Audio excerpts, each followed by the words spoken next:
So guys, today back from the video on the channel today. We're doing the match preview for the Newcastle United vs Brighton game. It's a massive game for both clubs. We're safe, Brighton aren't. And Brighton's only winnable game in my opinion is this one. Home versus Newcastle. I'll be on YouTube live streaming the game at around 25 past to 20 past 5 just before kick-off, so make sure I watch the stream.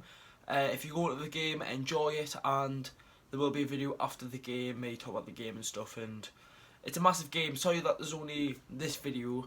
I've had like loads of stuff at work to do, and like actual work, not like YouTube work, like work, and when you get in, it's just like you just want to lie in bed. That's what I've been doing. So I'm not going to explain it in this video. I'll probably explain it on the stream tomorrow, so watch the stream. But it's a massive game.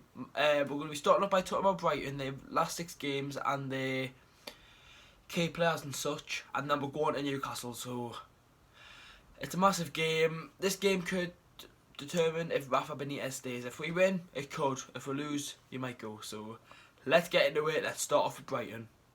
So in their last 6 games, it has been very poor from Brighton. Very poor. Yes, they've had a lot of hard games, but it has been poor. So let's get into it. So they got beat 3-0 from Chelsea. They got beat 1-0 from Man City in the semi-finals of the FA Cup at Wembley. They lost 5-0 to Bournemouth at home. For me, that's embarrassing. You don't lose 5-0 to Bournemouth at home. They lost 2-0 to Cardiff. I think if Brighton won that game, I think Cardiff would be down, but Cardiff have got a chance. Cardiff have got Fulham and Crystal Palace to play, so I think if Brighton lose, and if Brighton lose on Saturday, Cardiff beat Fulham, they're on the same point. So it's getting intense. Top of the table, 7th spot, Champions League spot, and relegation. So this season has been really, really good for like a neutral. For me, it's been okay, right? But right, back onto the games. They're doing 0-0 with Wolves. It's a good result at their ground as well. And then on Tuesday night, they lost 1-0 to Tottenham at their new ground. So not been great. And when you look at them fixtures, you think, they probably will beat Newcastle, won't they? But losing 5-0 and 2-0 to Bournemouth and Cardiff, both at home, it's not good enough. Brighton used to be the team that had a really, really good home form and a really good, and a really terrible away form. They stayed up last season because of their home form. Now they could get relegated. It is going to be a tough season for Brighton.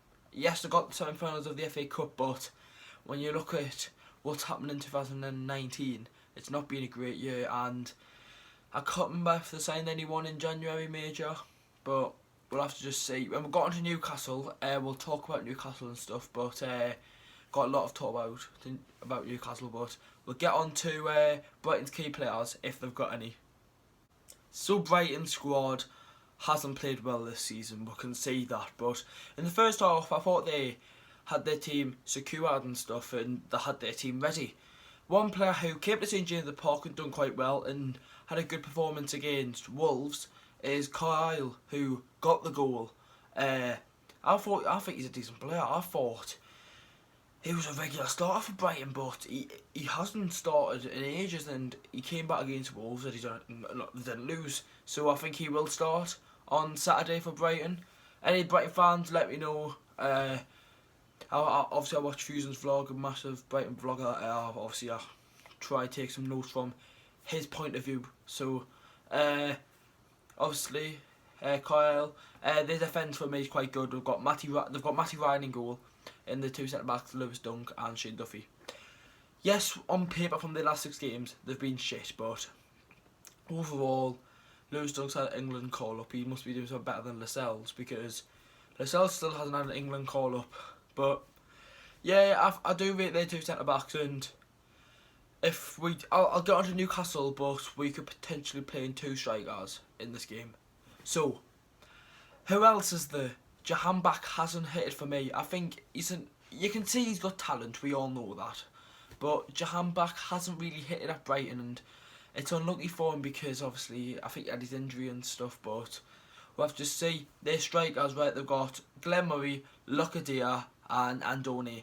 For me, Andone is the best one out of them three, and he's got the least game time this season, I think. Look at Dia, I think he's got to move in the summer. If Brighton goes stay up or go down, I think he's got to go for me. I don't rate him whatsoever.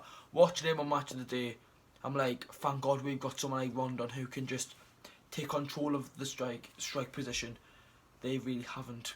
I don't really rate Glenn Murray anymore. He's got to his age, and yes, he may be at his age, but he still scores goals. It's like Higuain, he's at his age, but he still scores goals. When you get older, you lose pace, not talent. But for me, let me know, Brighton fans watching, let me know your key players and stuff. Let me know who will play, because obviously I'm not too keen on Brighton. So look, we're going to get into Newcastle now. Lots of big things to talk about. So as we all know, the Tuna hit some great form recently. Won their last two games, Leicester and Southampton. If we win, we'll make it 3 in a row. Could we do it? I think we can. We can easily be. I say easily. It's going to be a tough game. It's going to be a really tough game on Saturday. I think we really need to fight. If we want it more, we will win, right? Just because they're low in the league, we'll kind of write them off. But we haven't really done that this season. Huddersfield were low in the league. We beat them twice.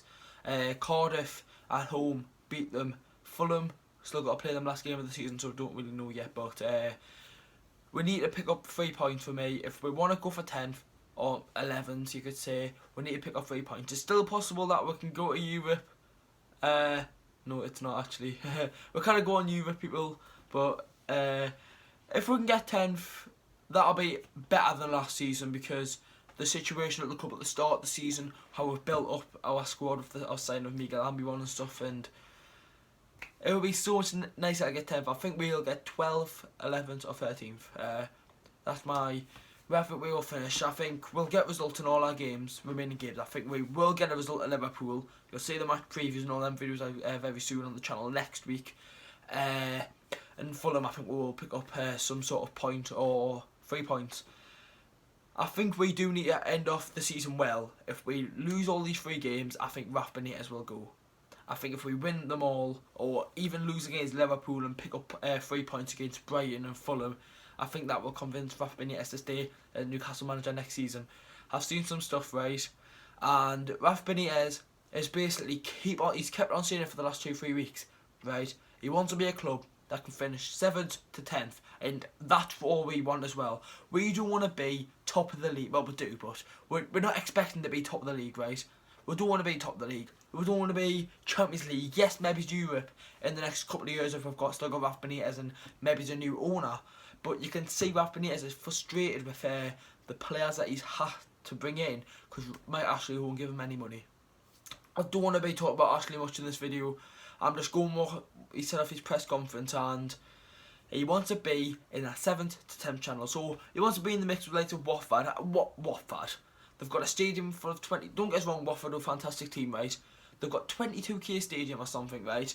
The fans are shite, but the players make them go in that position. We've got everything that, but the players and stuff like that, because obviously we want to be in that 7th channel, but we'll have to just see next season. If Rafa Benitez stays and we get a little bit more money than last season, I think something could happen. I think something could happen next season, but we don't know that yet. When we finish off this season, yes, we have guaranteed survival, but the season isn't over. We'll get on to our key players. I say key players, the predicted team. You would normally see these videos separate. I mentioned it at the start of the video, so yeah, let's get on to the predicted team and stuff. I think the team pretty much picked itself. Obviously, a couple of changes because of injuries, but we know Rafa Benitez he's 5-4-1, but changes it when we're attacked. Right, let's get into the team. In goal, Martin Dubravka picks himself. He's absolutely class.